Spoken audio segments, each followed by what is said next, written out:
Бүгенге көндә яшьләр үз-үзләренә генә бикләнеп ятмый, төрле милләт вәкилләре белән аралаша, теләк тәкъдимнәр белән уртаклаша һәм якыннан таныша. Шундый очрашуларның берсе Агафуровлар йортында узды. Шәһәребездә белем алучы Германиядәге төрле төбәкләрдән килгән студентлар татар халкы, аның мәдәнияте, дине һәм башка халыклар белән ни дәрәҗәдә аралашып гомер итүе турында кызыксынып, фәһемле әңгәмә оештырды. Сейчас у нас, скажем так, встреча, мы рассматриваем межкультурное учение у нас на Урале, и вот на примере разных организаций, разных культур, как у нас здесь культура уживается. Әлбәттә, яшьләрнең бер-берсенә әйтер сүзләре, сораулары җитәрлек.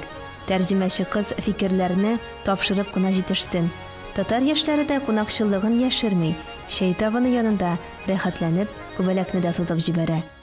Күбәлә гөлләргә кунса гөлләр тибәрәнем икән. Күбәлә гөлләргә кунса гөлләр тибәрәнем икән. Ул да мине сагынганда күбәләгем түгәрәгем. Асылы кошым саны башым җырлар җибәрәм икән. Ул да мине сагынганда күбәләгем түгәрәгем. Асылы кошым саны башым җырлар җибәрәм икән.